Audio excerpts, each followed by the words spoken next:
All right, well, let's get rolling. I'm Trent Morrow of L&B Counseling, owner of L&B Counseling. This is Behind the Door series number 14.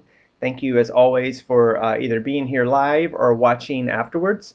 Appreciate the views, the comments.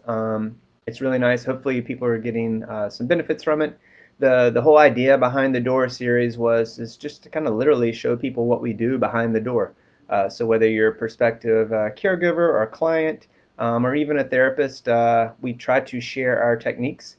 We are very open and want people to learn and do what's best to help them. We do have a unique style at L&B Counseling.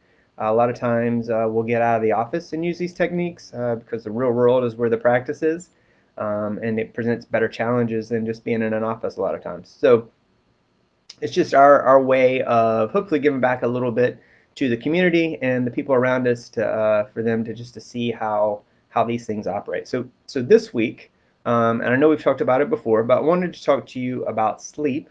Everyone has, I believe everyone, almost everyone, unless you're UNCC or you're in South Carolina, has gone back to school.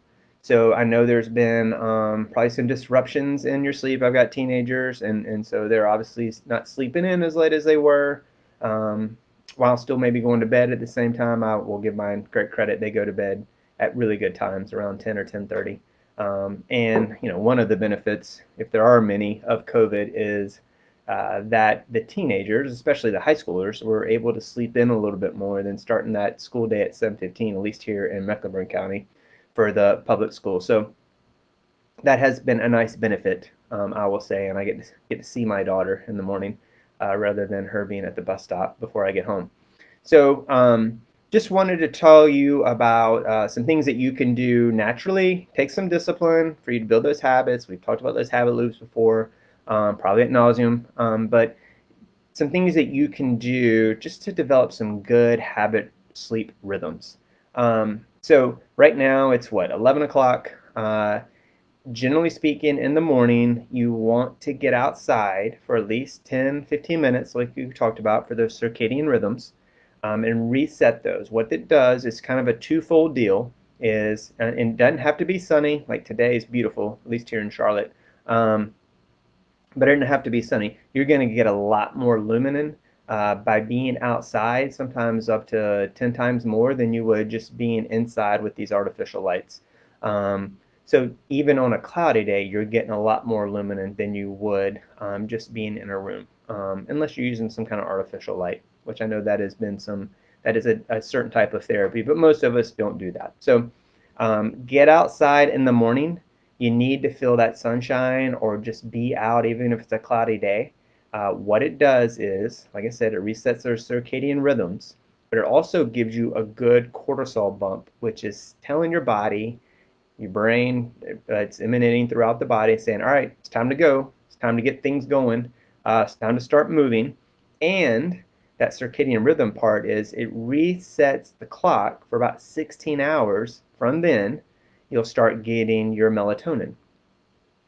And we've talked about that before. You want the brain to secrete that melatonin as the sun's going down. That's what makes you get tired and helps you ultimately drift off. And if you get the right amount, it helps you sleep through that whole sleep cycle, which should be around 8 hours for at least for adults, a little bit more for kids. But it restarts that process. If you don't get enough natural light in the morning and go outside and get what you need, in particularly, what happens around in the evening when the sun's gone down, you get another cortisol bump, which is a bad one because it is impacting your mood, your temperament, it's affecting your mental health, so you're more likely to have symptoms of depression and anxiety, and it's not going to let you fall asleep like you normally would want to. So very, very, very important to do that in the morning. Get that natural light. Even you got to have an umbrella, even if it's winter. That's what that discipline, it takes that discipline to get outside and go do that. I encourage my kids to do it. I've encouraged all my clients to do it. You just have to get out there, and that's part of why at L&B we get outside anyway when we have clients come into the office. Is we just know it's good for you. So it's vital that you do that, and it's a very easy way. And I say easy, but it's a very easy way if you just establish that discipline to get that bump that you need. Um, if you don't get that bump, and what happens is up to 2 days, maybe longer, but definitely 2 days, your affect gets diminished. You're more apathetic, going back to those symptoms of depression and anxiety. So it has lingering impacts more than just that moment, that night. It can last into 2 days. So I can't say it enough. Very important. Please do that. It's a natural way to get good cortisol, block the bad cortisol.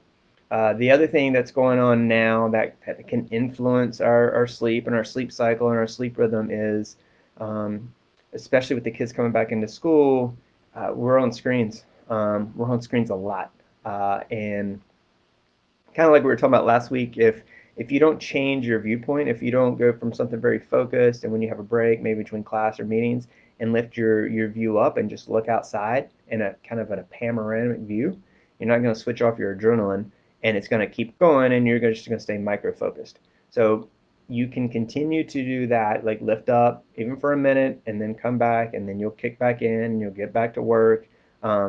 But with the screens, just in general, whether it's your phone or laptop or iPad or whatever you're using, it's emanating that blue light, that yellow light, and that's also bad. Bad if you're wanting to have a good sleep cycle. You need to cut those things off, or you need to have a protective screen, or like my family went and bought some stylish blue blockers. Um, since they're staring at the screen all day, that is blocking those lights from emitting, because it has very powerful. The eyes are an extension of the brain, and so the brain's just sensing all this stuff, and it's keeping it more alert with the light than it needs to be. So you need to cut that stuff off at 7 or 8 p.m. Give your brain, at least 2 or 3 hours before you go to bed of quiet in between that. It's better in the evening if you don't have the overhead lights, and if you just have lamps. Eye view, the way the eyes are set up, we're not going into the science, but the eyes are halfway below, they're sensing the light, and so when you're pulled to the up, really bright light, it causes a problem. It causes a problem with your melatonin secretion. So you can do that. I know we can't limit time on computers to some extent, especially with the kids back in school, or if you're having to do meetings and do work. But you do need to take those breaks in between your classes and in between your meetings. It's so important. Um, so the last thing that I wanted to hit, because I always like to try to keep these shorter in nature, is when you're laying there, and your brain won't cut off, and you've done the things you need to do. You've made sure you got outside. You're having good habits, good discipline. You're eating right, drinking plenty of water. You're exercising, and you're not going to bed, trying to go to bed angry, anything like that. Sometimes those, especially when you're going from that conscious to subconscious state, you that's when those thoughts kind of permeate and come in and say, hey, pay attention to me. We need to solve a problem here. Um, that is, I know it's hard, and I know all of our clients struggle with in that moment, what do I do? Um, I think one of the things that, especially since we talked about it last week, is that breathing activity or breathing technique of taking that really deep breath in and then taking another really short breath on top of that big breath and then letting it out through your mouth, and doing that several times. You're already doing that at night involuntarily. Your body's doing that naturally, so it's putting it in more of a calm state, and it's resetting that CO2 level, which is gets amped because you're going into problem solving mode. And this is a way to reset that, because you don't obviously want to be in problem solving mode, excuse me. Um, because if you were trying to solve a problem, and this is what we talk about in therapy, is like if there really was a problem, you wouldn't be trying to fall asleep. And if it couldn't wait, you wouldn't be trying to fall asleep. I mean, evolutionary reasons is like, hey, we need to solve this now. This is a real problem. You take care of it. Sleep is irrelevant.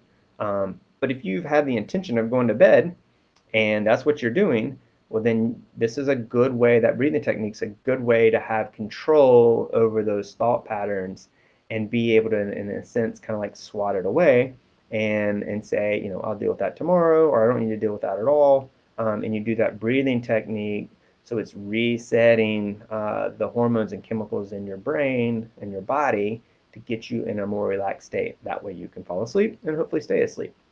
So just to wrap up, make sure you go outside, make sure you get that sunshine or at least be exposed to outside in the morning so you can reset that clock, that circadian rhythm clock of 16 hours, get that cortisol bump, which gets you going, gets you fired up.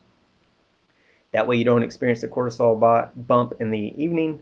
Uh, Take breaks in between your classes or your meetings. So that way you're giving your brain a way to kick off and then kick back in when you need to do the thing that's hard, kind of like what we talked about last week. And then when you're there and you're lying in bed and you have really good intention, make sure that you use that breathing technique to bring that breathing under control so you can get rid of those thoughts and fall asleep. So hopefully that helped. This stuff's amazing to me. It's all like about science and just understanding the brain and what you can do to manage it because it's wiring up and it's trying to help you solve problems. It just doesn't need to be solved sometime between the hour of 11 a.m. or 11 p.m. to 4 a.m. Uh, that's the critical time. If you're up during that time, that's when you start seeing some really big impacts to your mental health and to your mental acuity as well. So thanks for being here. Like I said, this is Behind the Door series, number 14. Next week, Kevin will be here. So we're going to have kind of an alternating pattern of I'll come in and speak a week, and then we'll have another therapist. So it'll be Kevin next week, and then we'll kind of do what we've been doing with Sade a couple weeks ago, doing mindfulness. So if there are topics that you would like us to address or talk about, we'd love to do it. We'd love to hear from you. And like always, we really appreciate you being here. Hope you stay safe and let us know if there's anything we can do to help. Thanks and have a great day.